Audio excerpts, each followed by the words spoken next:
Inner Voice, a heartfelt chat with Dr. Foojan.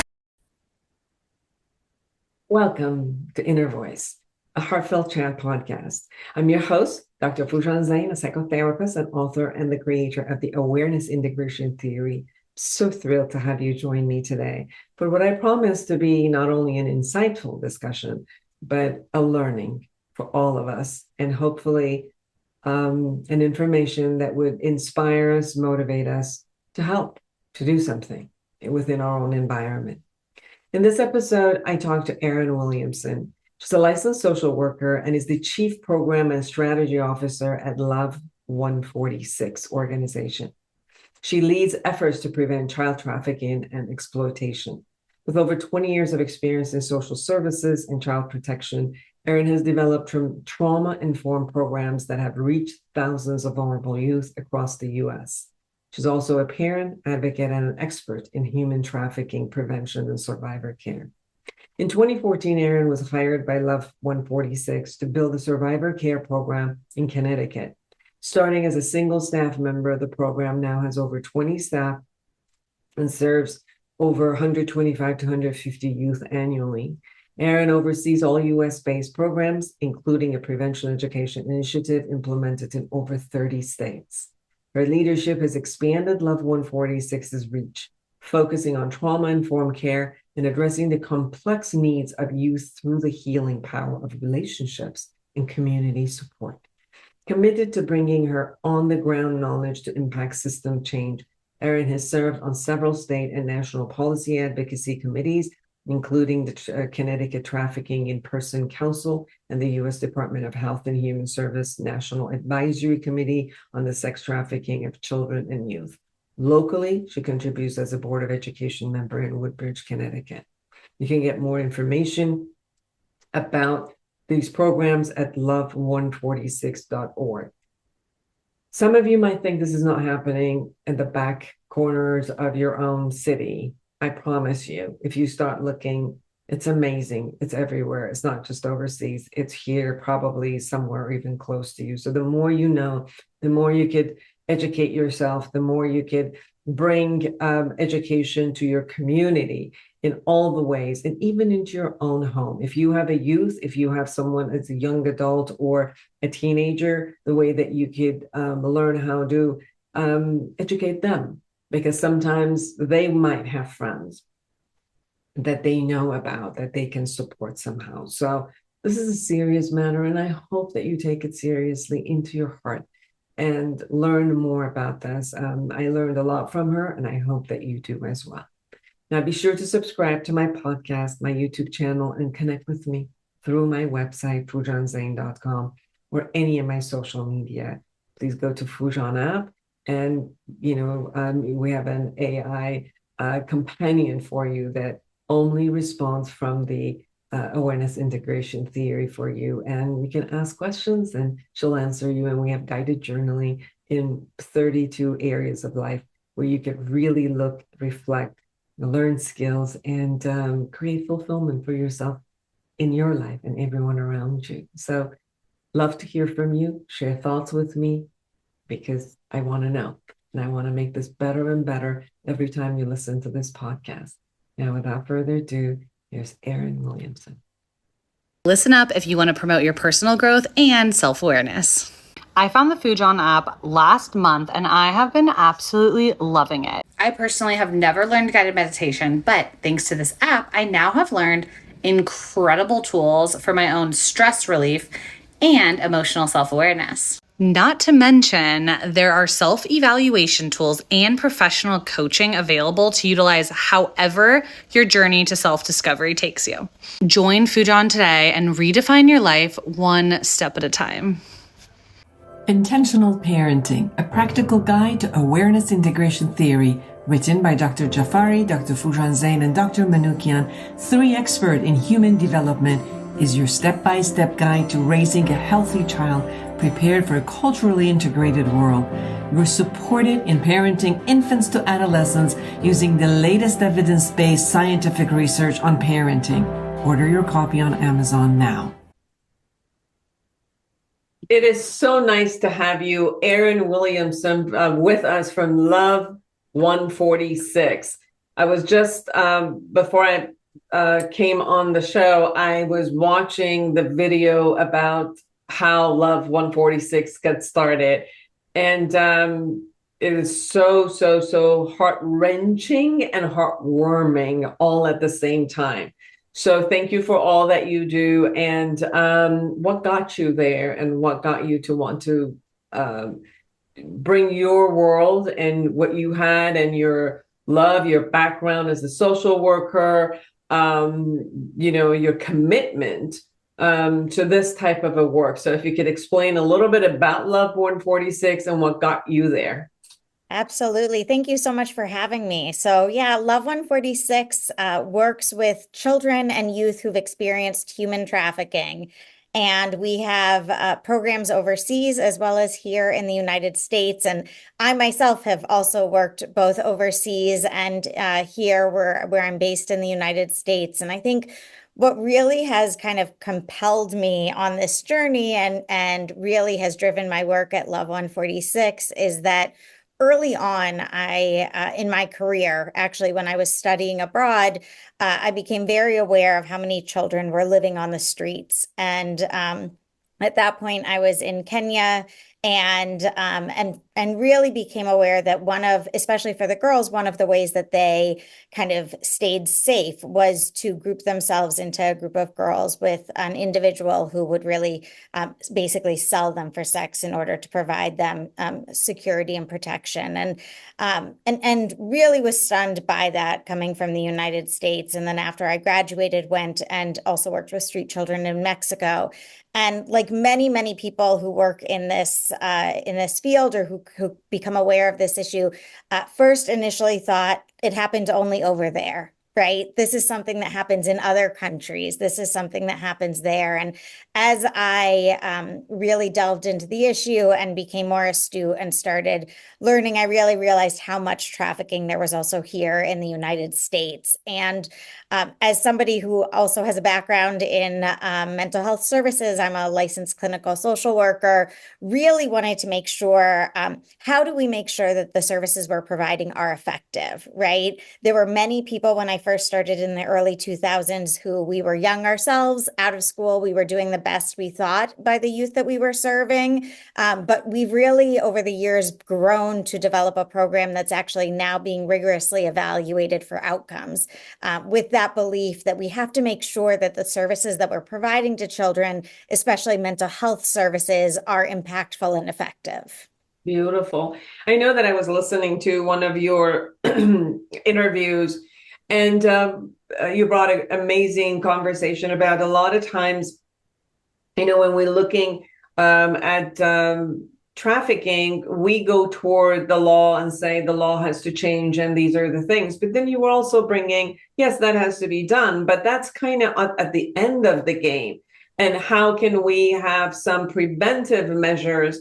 Because the more that you give tools, the more that you give ways of how a person can have skills in how to manage and create income for themselves, that it would minimize the need for that child. I mean, obviously, we still have sex trafficking groups that they abduct the kids and they hold them, and there's a way that they won't allow them to get out. But however, there's also the concept which you were sharing is sometimes they come in because that's the only way, the only skill, and the only protection they have, or even when there are times that with the legal system, when these gangs are disrupted, that if the child does not have, or the young adult does not have the skills in how to create money, there's a way that pulls them right back in, and there's always another predator which will hold them and take them in.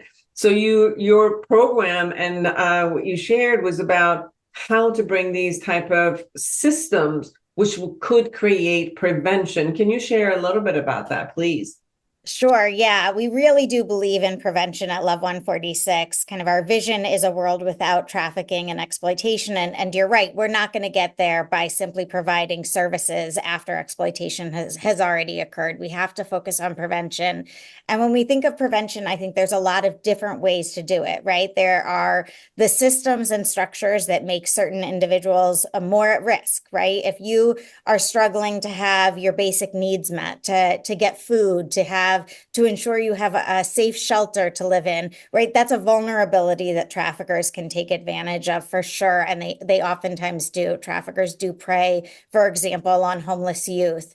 But also if you're a youth or a child that's system involved, for example, maybe child welfare involved, and really what you're craving is a family or a father figure or, just love and attention that you've never really felt like you received, traffickers will take advantage of that as well. And so I think we really do need to kind of tackle prevention on multiple layers, right? We need to look at the systems and structures that make kids vulnerable, but then we also need to help children identify kind of where are healthy ways to get their needs met and what are maybe unhealthy or potentially dangerous. And that's not to put the onus on children. Obviously, we don't want to ever, we should be creating a world in which children don't have to protect themselves.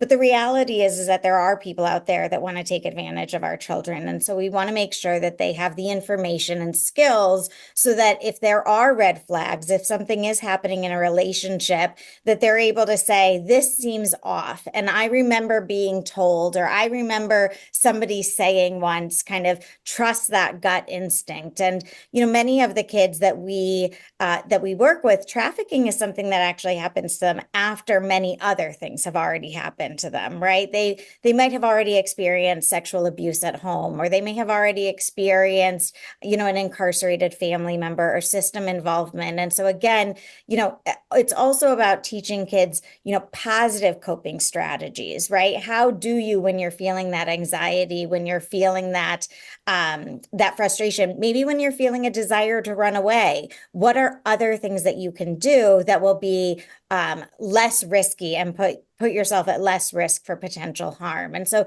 I think when we think about prevention, we really have to think of a multi-tiered approach.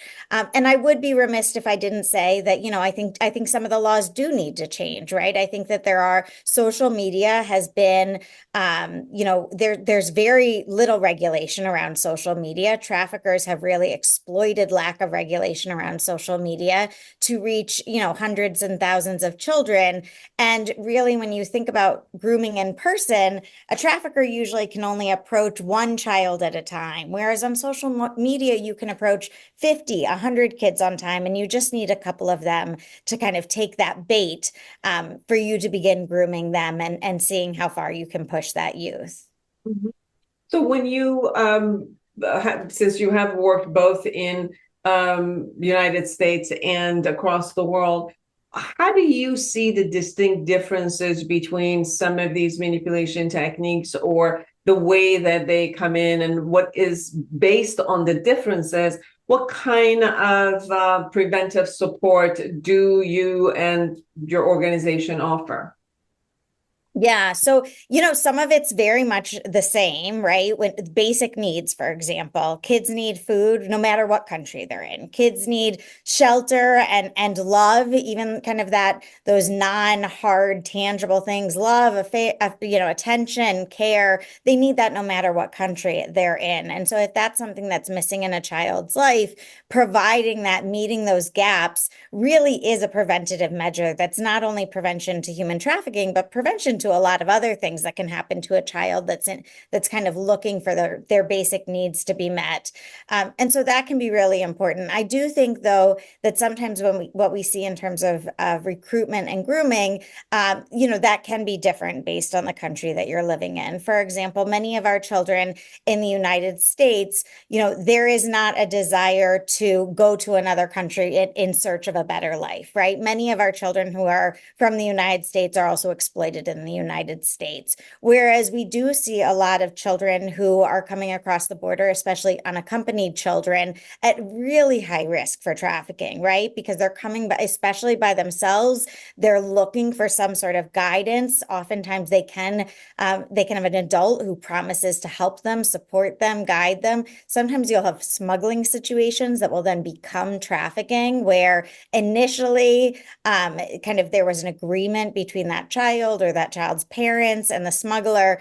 And then kind of at a certain point in the journey, that smuggler changes the rules and really starts exploiting that child. And so we also see that. And so, sometimes children are trafficked for sexual purposes. Sometimes it's for labor, right? There's been a lot of stories in the news lately about children in the United States under 18 being trafficked for labor exploitation. And then we also see sometimes where it's both, right? Where it's both sex and labor.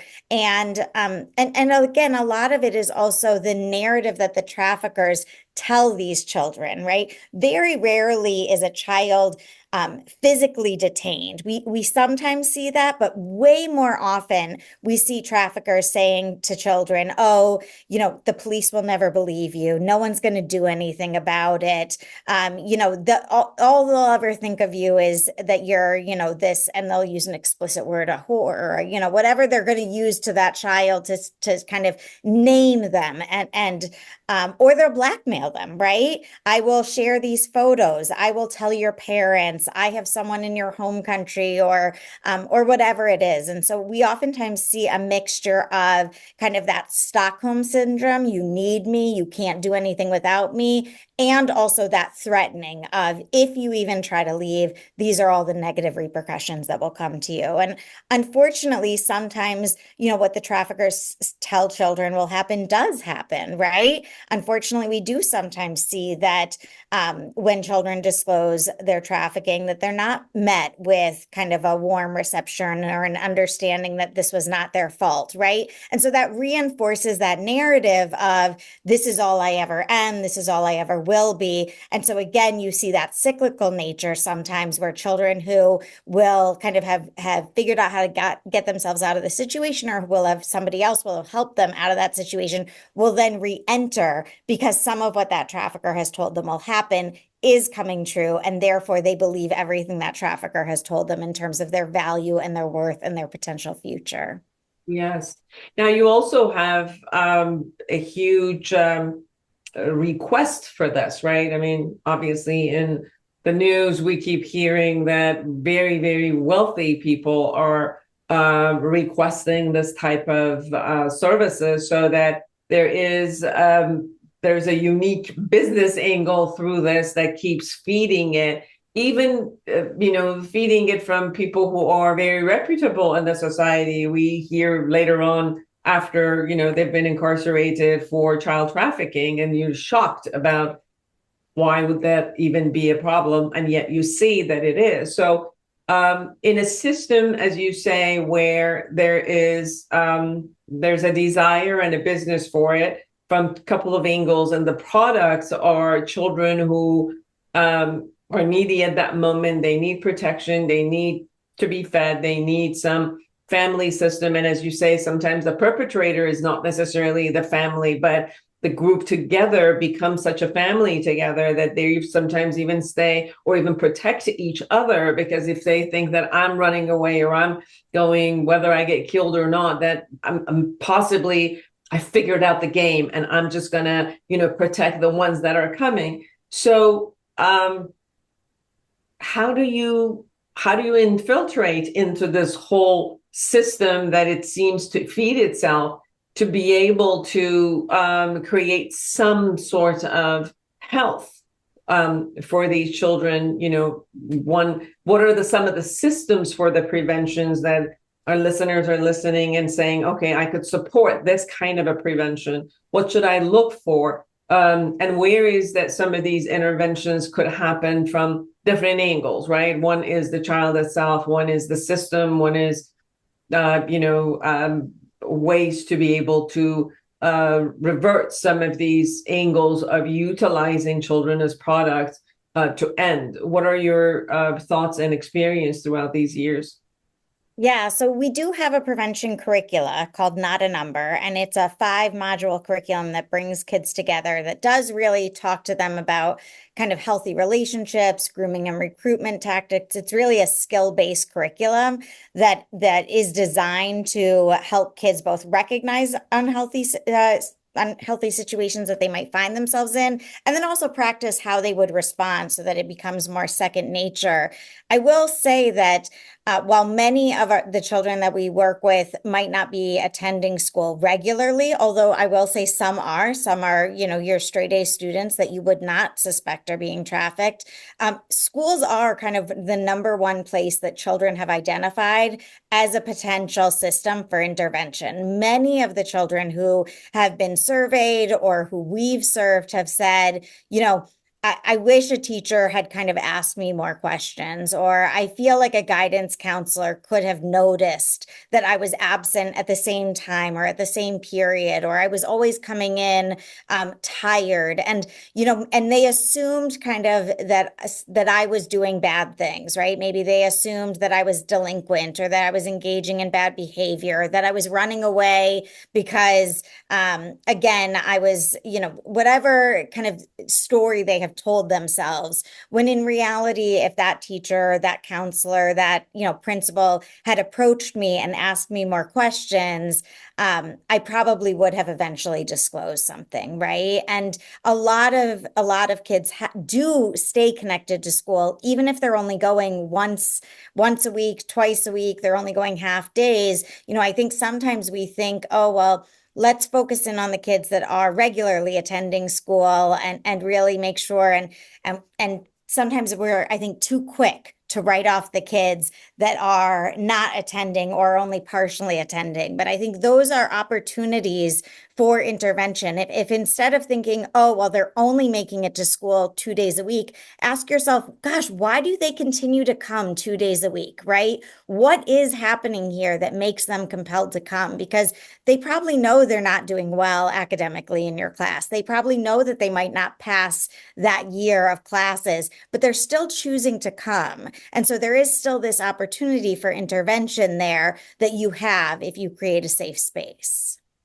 And after you create that kind of a safe space, where are there spaces where these kids can go to? Are they taken to families? Are there adoption families? How does if even if that happens where you're educating a child, she or he shares what's going on with you, and then what are some of the other systems that can go and follow to protect the child afterward?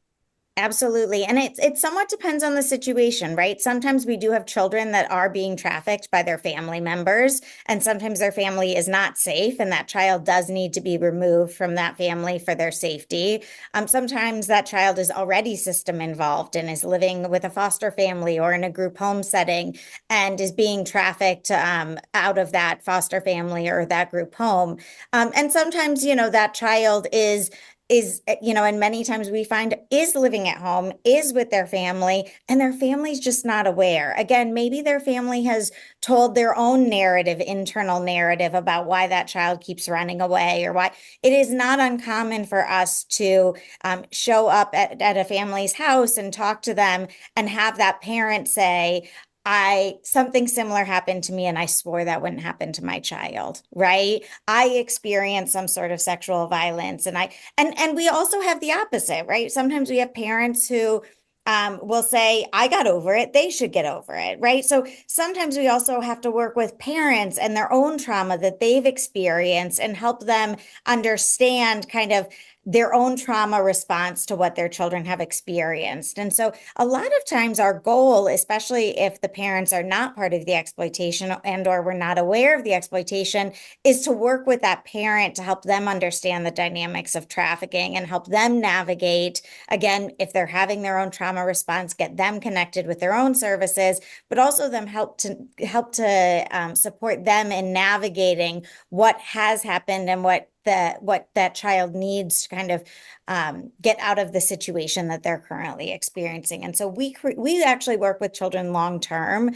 Most of the kids that we work with, we're working with them for 9 to 18 months. It's really intensive services. Some of our youth, for example, have special education needs, IEPs or 504 plans. We become involved with that child's IEP, and we'll go in and advocate with the school. Sometimes we're, providing more of the mental health services. If that child's trafficker is going through the criminal justice system, we're oftentimes providing advocacy and support through that criminal justice system. So it really does matter kind of what the situations are and the dynamics are around the trafficking exploitation, because you don't want to assume that just because trafficking is occurring, the best option is to remove that child from their family, right? Sometimes that can be another trauma, especially if that parent or legal guardian was not part of the exploitation.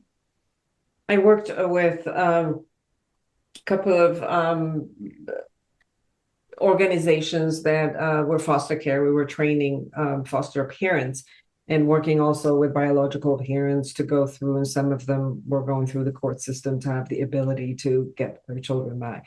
And definitely my experience had been that it's so sometimes the children are so abused and going from one foster care to another that they don't feel even safe within the system. And not necessarily that a foster parent was not trying very hard to do that, but the child had gone through so much abuse from their own parent and then into some foster care system that they weren't having the ability to trust, even if that was if the family was trying to really help. And you could see these process where they would seek help someplace else, or they would get into, I have to protect myself regardless, and then will find themselves in the hands of someone who is going to come in and lure them in, and then yet show them as if like you're benefiting from this, and then bring them into a whole other system. And it was very, very hard, especially, children who were going by 10, 12, and all the way to 18. And then also I worked at the youth shelter, which, the youth, kids under 18 would find themselves coming. They would sleep on the street, and then they find themselves coming in. Those you could see that also had, the base of having the ability to be lured in with drug and sexuality and protection and all of it, because they couldn't go back home because of whatever was happening, in the dynamic of their family. And I think those children who have been abused or not part of a system of a family that could really be loving and attentive have higher risk, as you say, of being exploited in so many different layers. And you see, like they need a lot of love and support, and it takes a while before they can trust anybody, for them to be able to give information and accept some support and help. What are your suggestions in that? For example, if people might see this or might, have a guess that this might be happening, how could the public support you supporting, the youth? Yeah, so there's a couple different questions in there in terms of kind of what the public can do. So, for us as an organization, we really rely on kind of donations and support from the public who find our work compelling, and our average donation is actually $25. So a lot of people think, oh, I don't have enough, I can't give, and the reality is that even small donations add up, and so we do really rely on the support of the public. I also think, though, if you're someone in your own neighborhood, right? And you're thinking, oh, I'm really worried about this person down the street, or I'm really worried about this person who might go to my church, or this person who kind of, attends school, maybe you're a teacher. Creating that safe space is more meaningful than you kind of might imagine, right? I think a lot of us think of ourselves as safe people, especially those of us who went into kind of some sort of mental health profession or are a teacher or law enforcement. And we think, well, of course, everyone in my network knows that I'm a safe person. But the reality is that unless we tell kids that they can come to us and that we'll be there for them, kids don't necessarily intuitively assume that, right? And so oftentimes what I share is, you're a safe home for your kids.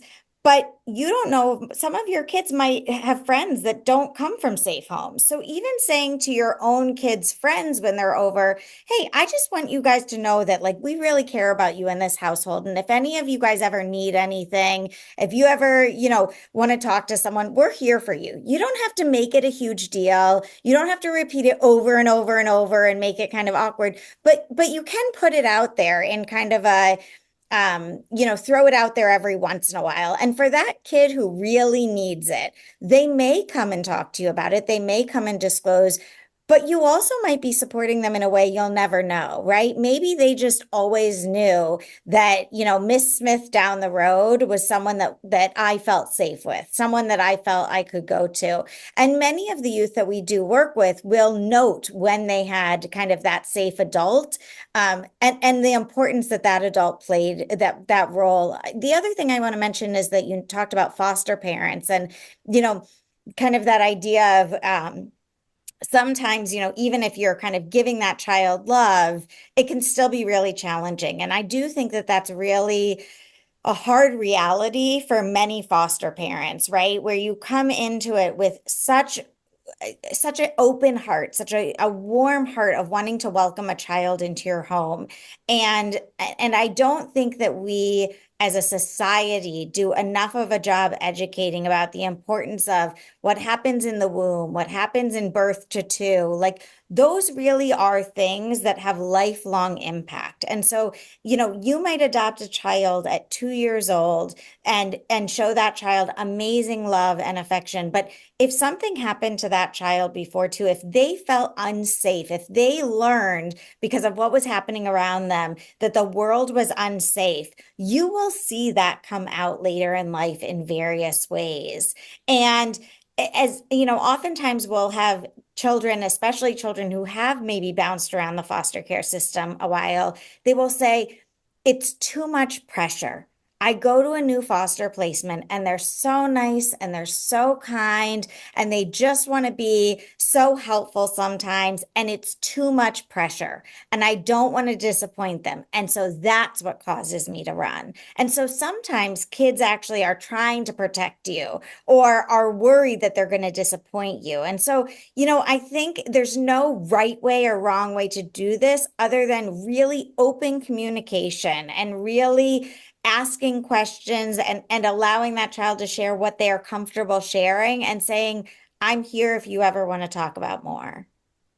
It's so important what you said. And I remember based on my work, what I really saw a lot of times, even with teens, it's that sometimes based on our love as a grown-up, we want to create something, but because we love them so much and care for them, then we get into a control factor and that control factor, then they might feel like they are disappointing you or they're not ready for this or they don't trust it or, at least time has to pass before they can also create trust because they couldn't trust any adult that they were going through.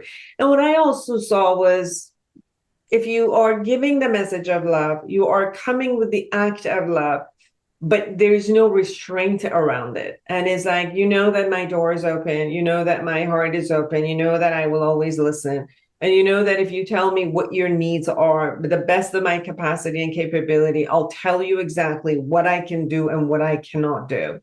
I won't do anything behind your back. I won't, all of that. And then allow this freedom of them coming and going, allow them to show up again and say, I need a meal, or show up and just say, I just wanted to hang out for a minute. And this by itself creates that system. I worked with a woman right now, she's older, but she was trafficked by her own father with a group of other men who were paying him. And he also asked her to go and bring other kids. And these are kids. We're not even talking teenager. We're talking like 5, 6-year-olds. And, some of these kids died under the hand of the abuse, and the guilt, not only the shame, but also the guilt of having to be a part of this and and they were forcing them to go bring other kids because kids trusted each other. And you could see that there's years and years of abuse and trauma that these kids experience. And as they grow up, and at one point actually trying to get themselves out of the system, that the trauma continues in their life for so many years. And many of this group, I've heard, like, based on everything that happened, it's interesting that you have such a love in your heart still for people and moving forward. And many of them got into the system of caring for others. And what brought that for you? And that was part of what they always said. There was so and so. Mm-hmm. No matter what, did not judge me, which no matter what, I could always go there, that I could just experience the unconditional love of another human being that was there for me. And I got it, like I understood it, I felt it. And that was so beautiful that I now know, because I have that experience, of how even to give it to myself and someone else. And even like forgive the abuser and so on. So it's interesting with the success stories that after while they were able to heal themselves, there was always that point of just a free love that was coming to them. Yeah, it's absolutely true. It's absolutely true and the other thing I want to emphasize is, if you are that person, right? If you're that caregiver, if you're that neighbor, that person in your community, also having kindness for yourself, right? A lot of times we're working with the social workers that work with us who will be kind of so worried because they're working with someone and all of a sudden they go missing, or all of a sudden something bad happens. And, we have to also remind ourselves as caretakers that it's not our job, nor is it within our power to make everything better for everyone, right? We all wish we had kind of that magic wand, and we would kind of use it amongst, many of the individuals that we work with. But part of the value that caretakers offer is the recurring belief that that other individual has value, has intrinsic value, just fundamentally in who they are. And part of how you do that is you show up for them, not just when things are going well to be their cheerleader and cheer them on, but you show up for them even when things are going bad, even when maybe they've made decisions that you wish they hadn't made, or that you thought could have been different. Showing up for them and saying, I'm still here for you. I'm still walking beside you. I'm still going to be, it's interesting. Sometimes I'll talk with survivors that are kind of further along, and they'll give speeches and they'll say the most important thing that you can do is to keep your word. And sometimes I'll push back and I'll say, even as caretakers, we're going to mess up. Right? We're not perfect either, right? I have been on my way to see a youth and had a flat tire, and all of a sudden I couldn't make that a visit, right? And that's a disappointment to that youth. And part of what you're also doing when you're a caretaker or when you're working with a youth is you're mirroring what a healthy relationship is. And a healthy relationship doesn't mean everything's great all the time. It means when things are hard or difficult, or you disappoint them, or something happens, that you work through it. You don't just sever that relationship. You work through that relationship and you communicate and talk. And so a lot of what we're doing, even in our day-to-day lives with our friends, with our children, with our, other people, is reflecting what is a healthy relationship. And I think sometimes, again, the children that we work with have this very distorted view of what healthy relationship means, because they maybe haven't experienced that growing up. Maybe they didn't see that in their home. Maybe they didn't see that in their communities. And so their belief of what is healthy and unhealthy is not actually true to what is healthy and unhealthy. And so part of what you can do, both preventatively, but also afterwards, is show that that a healthy relationship ebbs and flows, but it's there for the long haul, right? It has a longevity to it. Absolutely.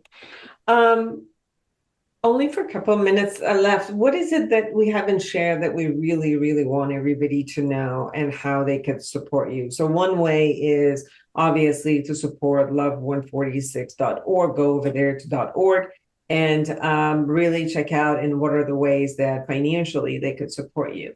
Another ways that I thought is that because you guys have training for schools, let's say teachers, social workers, counselors, and all of those. Because I don't think that as I went through school, I've been a therapist for 32 years.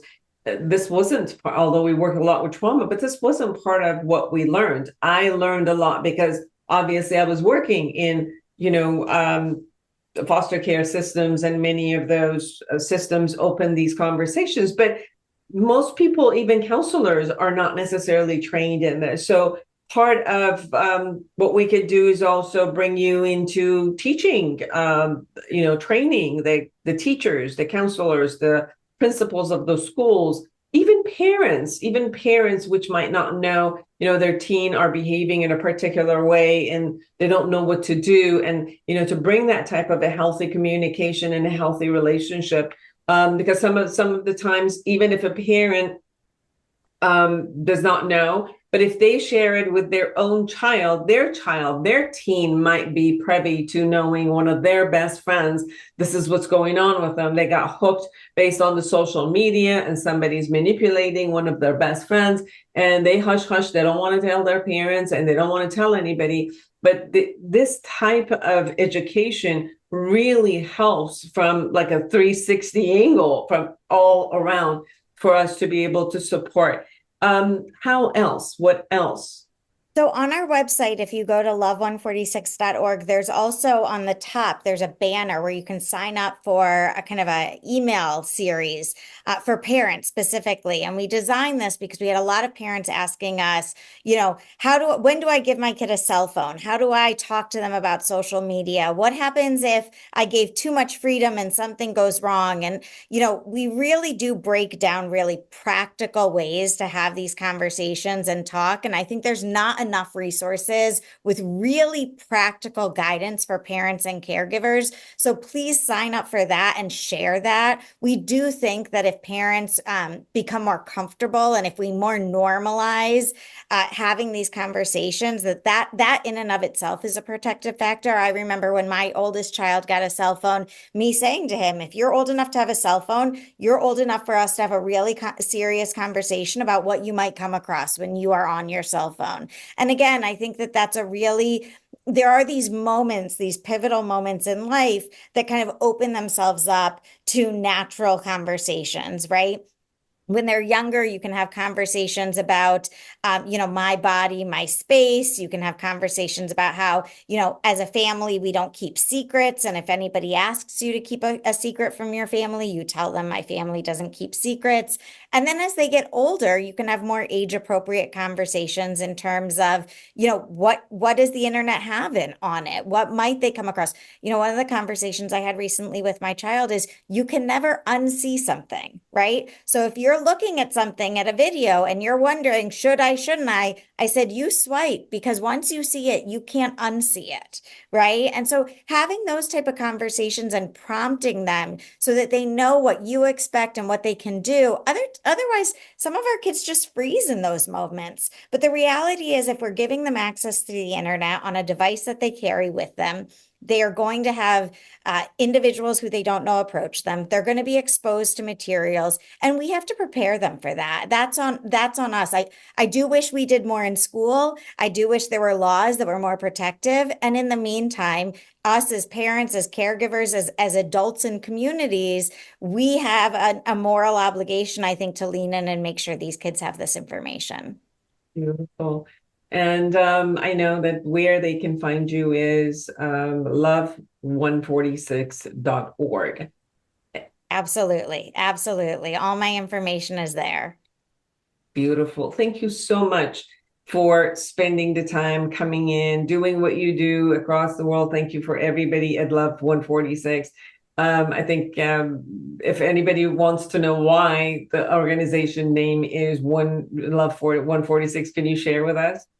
Yeah, so when we had some founders, and again, like I shared at the beginning of this conversation, they also thought this was something that happened over there, and not here in the United States. And so they went to go figure out what they could do to kind of fight human trafficking. And while they were overseas and trying to figure that out, they did something that we don't recommend.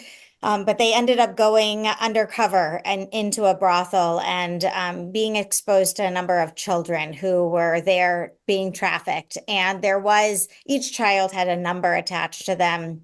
That number corresponded to a menu of sexual services and prices. And there was one child who kind of was looking out through this one-way mirror. And we don't know kind of what that child was thinking or what was going through that child's mind.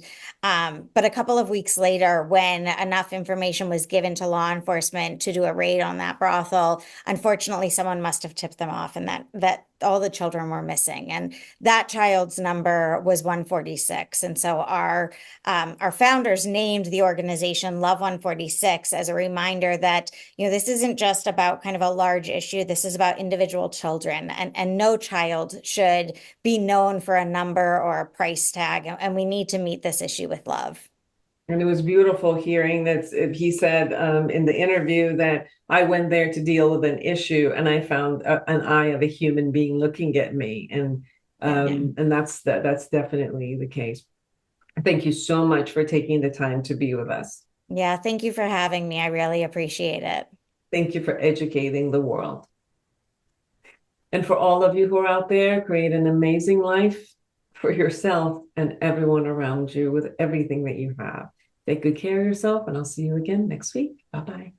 Are you a psychotherapist looking to enhance your practice? The Awareness Integration Therapy developed by Dr. Foojan Zeine is a comprehensive guide to the principle and techniques of this powerful therapeutic approach. Join the growing community who have elevated their practice and expanded their skills by embracing Awareness Integration Therapy and witnessing its life-changing impact. Order your copy on Amazon now.